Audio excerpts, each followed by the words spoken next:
I'm Brendan. And I'm David. How's it going? And this is episode 2 of Wrinkles and Gout. Wrinkles, Gout.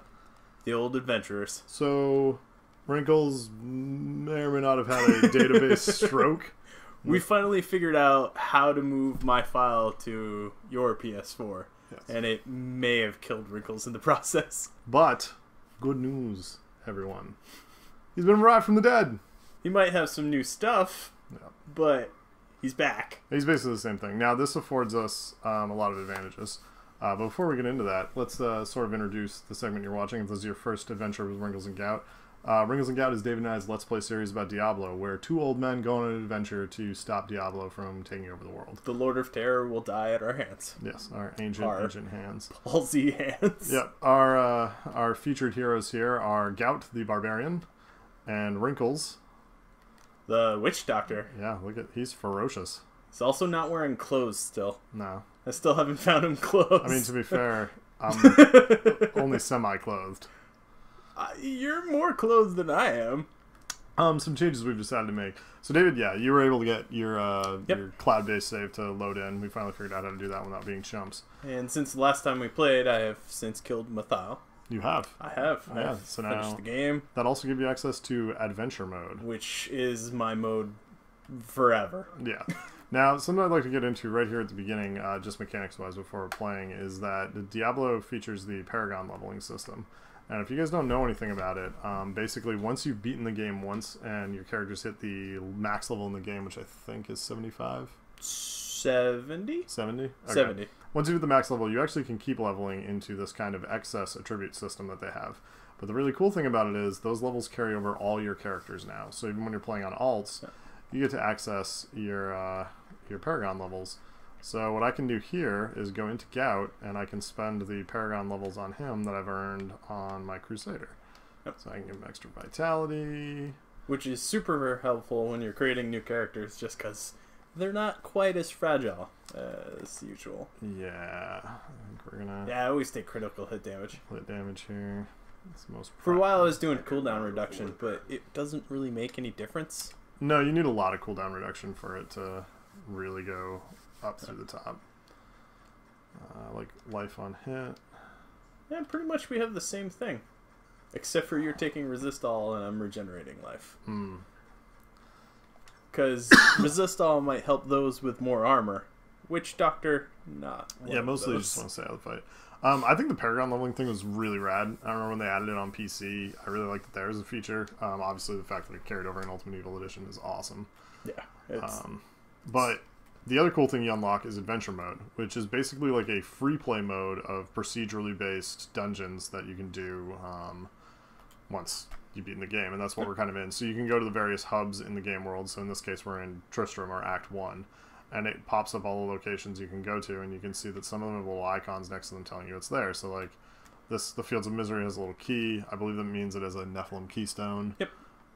Then there's quests that we can complete, bounties, basically. Get you extra gold and experience. And here we have bosses that you can kill in these ones. The ones with little skulls. And what you do with those is you go over to this ghosty guy over here, Auric, and he's got this cool Nephilim obelisk, which you can use to open Nephilim rifts, which are really like the hardcore endgame kind of dungeon content. They're either timed or challenge based fights that have a bunch of unique kind of scenarios to them, and they have ridiculous potential for reward.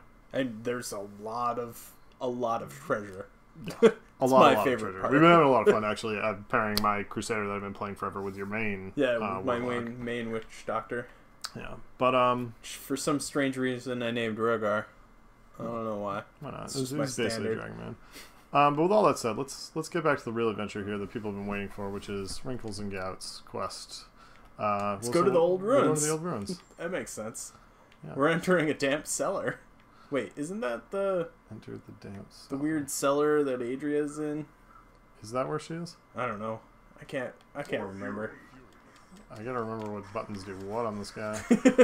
You've been used to playing your Crusader, which is... I actually believe I was just one shot. What level do we have this? I think we still have it on Torment. Which might be I think you might be right. problem. Alright, let's, yeah, if you want to pull us out of this. just drop it down to master. And that is not getting the job done there. So you can see the difficulty studies in Diablo quite relevant, actually. It is when you're level 21. Yeah, pull us right out of this. Get us back to something we can actually do. Alright, so we'll quit out. Yeah, accept.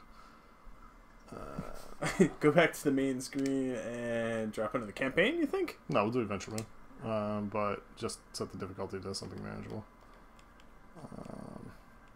Well, we were doing it on an expert before. Go to master. Well, that's what we just dropped it to. My theory is that because my Crusader had originally been in it. Oh, it was still your old... Ah. Now let's see here. It's too much sense. You're making way too much sense.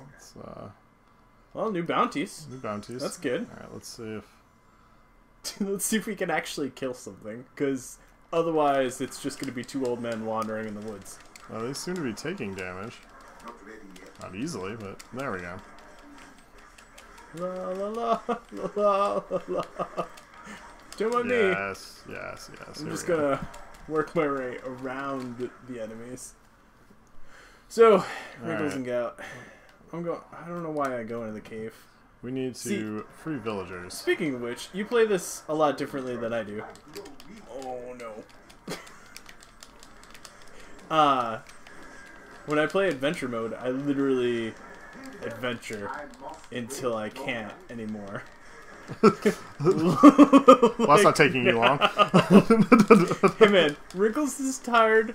He needs to rest. So you're like exhausting the areas when you're running around? Yeah, within reason. I mean, there are some things that I'm just... Wow, you are getting clowned out, my friend. I think it's because I no longer have any clothes. Before I had clothes that protected me against whatever the hell those things are shooting. We should probably get you some clothes then. Which I'm not gonna... Yeah, well, I don't know. In my mind, I always stick to the objectives like as much as I possibly can in adventure mode, and I just try and speed through them as rapidly as possible. Because I like the XP bonus rewards, and I like getting to the next chance to run an Nephilim Rift. I think in my experience, you find more goblins and treasure when you do all of it.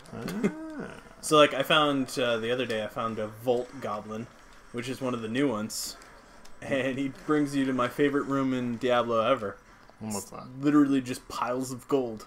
And monsters that shoot out piles of gold. David got his gold fix. Goblins that shoot out piles of gold. Basically, lots of monsters and gold. Yes. Yeah. Yes, for any of our D&D group who might be watching this, you won't be shocked. No. I think it's interesting how many references we make to that per episode in here. Yeah. You're a treasure-obsessed dragon. It carries over into it. This is pretty, well, it's pretty classic. Every dragon's kind of treasure-obsessed. Not ready yet. I cannot get to you. Well, that's okay, because I can't get anywhere. So, the adventures of Wrinkles and Gout is going real. Yeah, this is pretty rough right here. Jailers, man. Jailers. I'm having to use constant regen moves. Now, see, this is the thing I like about Barbarian when you get it into the freight train that it can be. You just stand and take damage. So, really, this is just going to be the Adventures of Gout. Adventures of Gout while Wrinkles gets clowned out. Yeah, we need to go back to town. Let's just get this pile of morons butchered here, and we will get you some armor. Oh, there's a boss. That's why. I see what's going on now. Yeah, but there's a bunch of minions. That's the problem. The boss hasn't killed me. Minions and corpse worms, and I believe we're attracting more things now that we're further over here. Good. So, I should not be ducking and weaving. Not ready yet. So, Wrinkles is still an old man, man. Oh, lordy. Fury. This is kind of the intensity that Diablo offers occasionally, is that you kind of need to be pushing the buttons with a panicked sort of nature. When your friend is constantly dying and you're left alone against the horrors of this world. I'm not constantly dying. I'm not even alive. I've reached the terminus of my age. I think now that I have run out of a decent number of NPCs to actually be hitting, I am going to have some trouble regenerating enough health against these guys. One of the downfalls of the Barbarian eventually is that you do need a lot of on-hit procs to get your regeneration going. So you need a lot of enemies around you to... Right. In order to get it to work right, you have to be constantly hitting things with your attacks that help you regen. And that can eventually come with the high burden of not having enough things to hit. Well, it's good news. They're not killing me, so I can help out as minimally as I can. As you see down next to my name, I have a little barbarian dude with slashes through him. He's broken. Because all of my stuff is broken. Some of my items are broken and no longer effective. Oh no, Doctor. Things are getting uglier. We have done almost no damage to this guy. Well, that's because it's 2 bosses, actually, now that I notice. Kagra the Cursed, he's taken a little bit of damage. Whoever's throwing lightning around I think you should probably just warp us back to town. That worked. He's gonna kill you, man. Right. You activate it. You fight.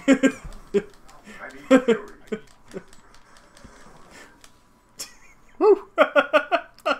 So, let's put some gear on you, boy. Well, that's fun. I'm gonna first repair all my stuff. Yes. And then I have to go buy stuff. Because I don't have any of the low-level crafting stuff. So, I'll buy those pants. I don't know, but that gives me arrows up. So, we had a little bit of news item come up this week that you and I were talking about. Destiny announced the release date for House of Wolves. Yeah, they did. I want to take a chance to talk to you about this. This is obviously going to come up on the next episode of the LAN party, although you guys should know it might be a little bit before we get that one posted. We didn't record this past weekend. We're probably not going to record this weekend either, just because of everybody's schedules. But we are going to be talking about the fact that not only is House of Wolves coming out on May 19th, it looks like Bungie may be changing some things about this. Might be they're listening to us? Might be. Crazy how that sounds. One of the games that you and I really liked, other than Diablo, we played a lot of multiplayer, was actually Mass Effect multiplayer in Mass Effect 3. Yeah. And that's like, what, 200 plus hours, something like that? Yeah, we something easily ridiculous. put in over 200 hours in that. And that was because it was essentially a horde mode, not in the kin of a Gears to War, but definitely the same quality standard. For those of you who did play Mass Effect 3's online multiplayer, you probably remember it was a class-based, kind of arena wave-based horde mode where you had different objectives and you unlocked different classes and different weapons that you could use with them and things. The thing about it was that horde mode had enough depth that even after those 200 hours, I'd still be playing it. If it was on current gen, I think you and I would probably be playing Mass Effect 3 even now. Yes. Like, for sure. There's no, like, going back on Mass Effect. No. I mean, the simple fact that the card drawing system still didn't give me the characters I want. So you'd still play for the characters. But no, you still have fun. God, RNGesus is a bastard. He's a cruel master. Yeah, well, and I think, too, the combat itself was very fun, and it was complex. There were a lot of different ways you could play it, a lot of different combinations you could bring up. Really challenging. When Destiny got announced as a game, it wasn't just a concept anymore. I remember running to you and being like, David, this is going to be our next big game, because to me it looked like they were making an FPS version of that Mass Effect multiplayer. That isn't exactly what we got. Not anywhere near what we got. No, but it had a lot of the same kind of things in it, enough that we were having a good amount of fun with it. But it sounds like in House of Wolves, rather than getting a raid, we know this for a fact, rather than getting a raid, we're getting something called the Arena. And basically the goal behind that is that we will have a mode where you will be going with a team of 3 instead of 6 into the highest end PvE content. Now, they've dubbed it the Arena, and they've told us that it's going to be focused on variety and replayability rather than on the raid's sort of, complexity and high group finding, high entry fee type gameplay. Which, I mean, for me personally, the raids, just don't do it for me. Yeah. You initially, I think, were having some fun with the raids, but I think they wore out their welcome, just in terms of the commitment required. Yeah. I mean, it's sacrificing, what, an hour, or at least 2 to do Crota to no avail. Yeah, to then not get anything because of the RNG. I mean, you're looking for those set of arms, and you're never gonna get them. Yeah, I mean, at this point, I'm still not 32, solely on one piece of gear out of Crow's End. Yeah. And the RNG in it was driving me kind of crazy, and especially because the gameplay loop for the game was really good, but eventually the loot burden it wanted in order to progress was just way too fucking high. Yeah. And something, I was talking at lunch about it. I mean, the Crucible event wasn't as fun because it became, I mean, with the matchmaking issues, you're never playing against people who have your skill. No. You're either way above, like the other team's going to crush you, or it's a joke.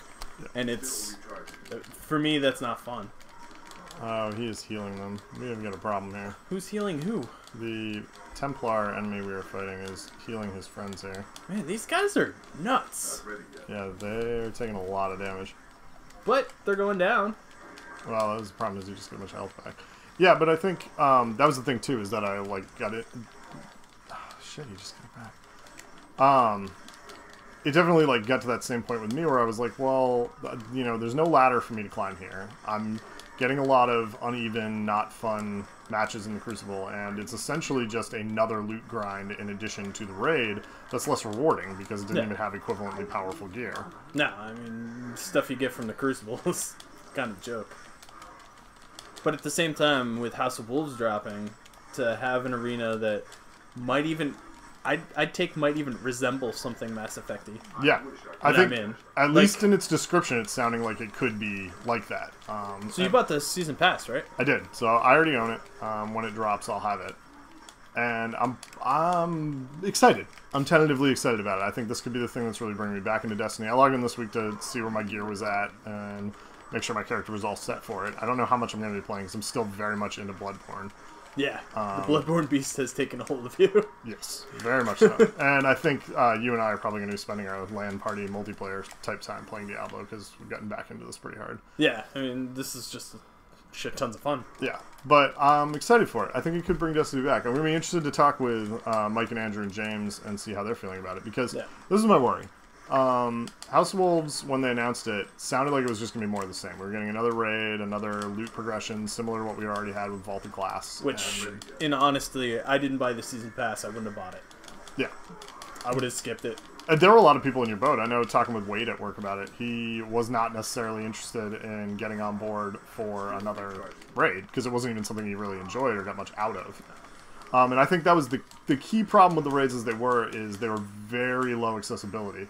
Which is kind of weird, because like for a MMO, 6 people, not really a problem. You can definitely pug them. I have, up until even yesterday, just gone on and gotten random people to do them with online, but... Well, that's the problem again, isn't it? Is Destiny really a MMO? Right, and that's the thing is I think in a lot of ways it's not designed to be an effective one, and it created all sorts of different problems with it. I think the raid was probably one place where this was sticking out the most as being a problem. It wasn't accessible, it wasn't fun for a lot of people.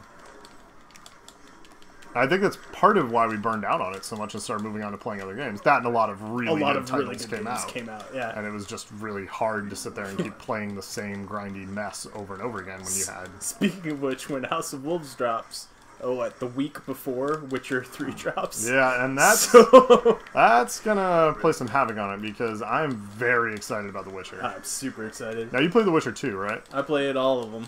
Oh, you played all of them? Yeah, I played Witcher 1 back when it was on PC. I picked up The Witcher, I think, for like 4 hours, burned out on the combat, didn't like the way it was working.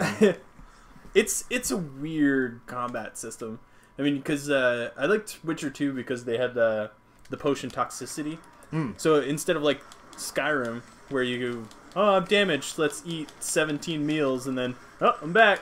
The Witcher, you couldn't do that because you had toxicity in each of your potions, so you can OD on your potions. And I've seen from the preview event covers that they've had, that seems to be the case this time around as well. Yeah. And that you're kind of puzzle solving against each monster and foe that you're fighting to use the correct potions, but obviously you're limited by what could actually kill you if you take the wrong ones in the wrong order or too many of them. I mean, are you excited? For me, I'm excited that it's a open world. I'm excited for the open world. Literally, like, wandering for hours. I think there are a couple of things that I'm chiefly excited for. I'm very interested in the story. I think I really liked Inquisition, and it got me wanting to play another Western RPG. The problem with Inquisition story for me is it wasn't, excuse me, it wasn't the kind of fantasy that I like the most. I think Dragon Age's world, it is definitely immensely grown on me from before, but it's not, I don't want to say it's dark, because that's kind of cheesy, but it's not as realistic as I want it to be. Well, it's kind of fantasy. Yeah, well, and it has, made like, up. the realms, I don't know, I don't have this strong attachment to Ferelden or Orlais, because to me, they just kind of, they seem flimsy at times. There are parts that I want more developed. Like, this time around in Inquisition, one of the things I thought was really cool was not only did you get to go to Orlais, but you get to see the court and go and see that culture and things. And, I mean, it sounds really privileged and shitty to say, but, like, for all of the content we saw in Orlais, I kept thinking, oh, I want to see more of this world. I want to see more of how it works, you know? Yeah. And all these things. And that's part of me, you know, I'm a dungeon master. I like world building. That's one of the things I really get into. A lot of the games that I like them because I get obsessed with the worlds and I get obsessed with the lore. And it wasn't that Dragon Age didn't have that in it. It just didn't have the brand of it that I liked or the kind of depth. The Witcher... Makes sense. This is like, what, a 10 to 20 book series in Poland that most of the novels are taking place before the events of this game. Well, I think the first game came out and then a bunch of books came out and then the second one came out. Okay. So, like, there was that gap of novelization. I think there were, like, 6 books and then a whole shit ton of comics and all that fun stuff. So but there is, like, a world already created around it. Yeah, and for me, that's got a lot of meat on the bones. That's a lot that I can dig into. I'm very excited about. I like that the characters have this history that you can get into, and I'm just really excited to dive into its lore. That is the thing I'm most interested in. I like the idea of the Witchers. I like the idea of the world that it takes place in. I like the way the art and everything is looking for it. Yeah. So for me, that's the thing. I'm ready for the world. I was a little intimidated that they're saying it's going to be 200 plus hours of single player. 200 hours. And I think that's if you do everything. If you do all the side quests and all the things. I think probably the regular campaign is going to be nearly that long. Yeah. Now in my head I'm thinking, oh yeah, well obviously I'm going to do all the side stuff. But realistically, it's probably going to turn out like Skyrim. I see myself doing probably 80% of what's available. Yeah. You can jump over those freaking gaps. Yeah, you're pretty sprightly for an old guy. I know. Gout's got some leap in him. I think I picked the wrong disorder to name my barb after. Gout definitely is not a jumping. Probably Dementia would have been a better pick. He does seem to just like shout and get lost in corners. Yeah, but Wrinkles and Gout rolls off the tongue. Wrinkles and Dementia. Yeah, it's really, and it's just kind of dark. Probably should not make light of a horribly crippling disorder like that. The spirits smile upon me. I guess Gout isn't. I don't actually know. Gout's like a fungus that grows in your joints or something? Yeah, specifically your feet? Ouch. Like your legs and feet, I think? That doesn't sound pleasant. Although, then again, I could be making all of this up. Yeah, I have no idea. I work in insurance. I've seen Gout as a DX code. No idea what it means. No idea. Yeah. What I'm actually hoping for with The Witcher is that it's like Assassin's Creed Black Flag, where you have the liquid transitions. So like the smooth, you can go from the ship to the ground to the whatever. Yeah, and I'm thinking it either is low loading screens or none. At least from the play demos that they've shown, it doesn't appear that it's breaking in the action. You could just wander to something in the distance and go figure out what that is. And that adds a lot to a game in terms of immersion value. I guess that's actually the thing I'm looking for is the immersion. Yeah. Things in Dragon Age were pulling me out of it occasionally. I was aware of the fact that it was a game a lot. Loading screens do that a lot. Yeah. I mean, Bloodborne. Terrifying game. If you didn't have the loading screens, you'd be constantly terrified. Yeah. Those loading screens of a minute or 2 minutes give you that time to breathe. For as painful as they are at a lot of times the only respite you get from this like horrifying experience. That is a game with just enormously high immersion. Yeah. Oh yeah, and the story there is like ridiculously compelling. Oh yeah, if you guys are at all into Bloodborne and you've been wondering what's going on with the lore, there were pieces that went up. There are a few people on Reddit who were digging into it, and then Kotaku put up an article where they broke down the lore, putting it in order and figuring everything out. That's awesome. And it is a dark and twisted and really amazing Lovecraftian horror tale. I could say enough about how much I love that game. I'm still having so much fun with it. Yeah, and who was I listening to? I was listening to Podcast Beyond. They were talking about Bloodborne and how even if you're getting your ass kicked, go back and do it. Even if you don't like it, go back and do it, because the high of winning it and like succeeding against that freaking whatever beast that just killed you. Oh yeah. Is way more worth it. Well, and I can speak way more worth it. It's way more things more that are good with the playing the games. I am eloquent. That's what's happening here. Well, maybe I think that might actually be part of Destiny's thing, is that it does not have those payoff moments, which is what was making me nervous about getting back into the raids. Like, even when you get a drop in Destiny, it wasn't having those big adrenaline moments. It does the first time you down Crota, the first time you down Atheon. Yeah. That gives you that moment, but that is a very short-lived high before he's just a grind again, and it's been sucked right out of it. I'm going back into the grind. Yeah. No, I'm excited for Destiny. I'll give it another shot. And I mean, really, if it doesn't pan out, I'll probably still give the next one a shot. Yeah, it's true. I mean, that's what? Rifts? Asteroid? Projectile? The hell's the next expansion in Destiny? You seriously just start... Oh, Comet! Comet! There we I go. was not drawing any connection between the words coming out of your mouth and the world we live in. They were not... Yeah, Comet was that happens a lot. Projectiles! Things in space! A comet is a projectile in space, man. It's a series of tubes. Tubes? That was... who's that? They said the internet. It was Al Gore was explaining it's like a series of tubes. Series of tubes. Yeah, that was how he described how it worked. Didn't he create the internet? Goblin! So he claimed. Goblin! Yeah. Kill it! Yeah, I don't know. I guess that's kind of where I am with it. I was psyched for the news. I really was. I was kind of ready to hear something good about it. I feel like Bungie's capable of turning that ship around, but... They are if they listen. Which it looks like they are. So what else have you been playing? What else have you been into? I tried all of the PlayStation Plus games for free. Everything that's out this month? Yeah. Yeah, Danny really wants me to put up a Let's Play with you for Tower of Guns, so we might actually do that for what that game is. You're not leaving. God, we are literally chasing this two It's old, okay. sick men running down treasure goblin. Just look at him. He's dropping gold as we hit him.